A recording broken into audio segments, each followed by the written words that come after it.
एक गांव में पूजा नाम की एक लड़की रहती थी। उसकी माँ अब इस दुनिया में नहीं थी। उसके साथ उसकी सौतेली माँ, उसके पिता और उसका एक सौतेला भाई रहता था। कुछ दिन बाद उसके पिता का भी देहांत हो गया। पूजा की सौतेली माँ पूजा को हमेशा ताने मारती थी। अरे तू बहुत बड़ी मनहूस है, तेरे पैदा होते ही तूने अपनी माँ को खा लिया, फिर मेरे पति को। अपनी माँ के साथ तू क्यों नहीं मर गई? पूजा ये बातें सुनकर बहुत रोती। हे भगवान, क्या मैं सच में मनहूस हूँ? अगर मैं मनहूस हूँ तो मुझ जैसी मनहूस लड़की को क्यों जन्म दिया भगवान?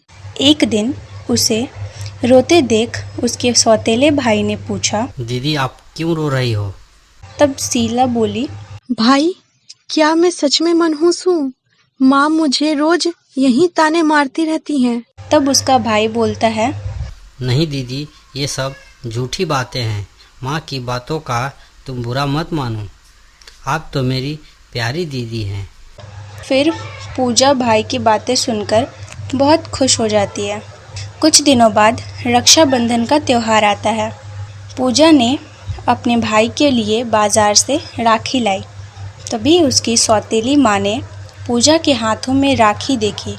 उसकी माँ ने पूजा से कहा, खबरदार, अगर तूने मेरे बेटे को राखी बांधी तो मेरे बेटों को भी मारना चाहती है, मनहूस कहीं की। पूजा माँ की बातें सुनकर रोने लगती है। तभी कुछ देर बाद उसका भाई आता है। पूजा से बोलता है, दीदी, आज रक्षाबंधन है। आज के दिन आप क्यों रो रही हो? माँ ने आज फिर कुछ कह दिया क्या? तभी पूजा बोलती है, भाई, मैं मनहूस लड़की हूँ, मैं आपको राखी नहीं बांध सकती। मेरे राखी से आपकी जान को खतरा है। उसका भाई पूजा की बातें सुन वहाँ से चला जाता है। पूजा घर में बैठ रोती है। तभी उसकी माँ की ज़ोर से चिल्लाने की आवाज़ आती है। हे भगवान, ये क्या हो गया? तभी पूजा घर के बाहर आती है तो देखती है दिल का दौरा आने के कारण वह घर के बाहर गिरा पड़ा होता है। पूजा अपने भाई के पास आकर रोने लगती है। भाई उठो, मैं तुम्हारे लिए राखी लाई हूँ। भाई उठो, भाई उठो, मैं तुम्हारे लिए राखी लाई हूँ। भाई उठो। उसके भाई को होश नहीं आता। फिर पूजा अपने भाई के हाथ में राखी बांधती है।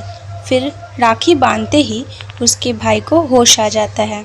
उसकी माँ यह सब देखकर उसे अपनी गलती का एहसास होता है। अरे तू बहुत बड़ी मनहूस है, तेरे पैदा होते ही तूने अपनी माँ को खा लिया, फिर मेरे पति को। अपनी माँ के साथ तू क्यों नहीं मर गई? बेटी, मुझे माफ़ कर दो, मैंने तुम्हें बहुत दुख दिया है। तब पूजा बोलती है, माँ, मैंने आपकी कोई बातों को बुरा नहीं माना।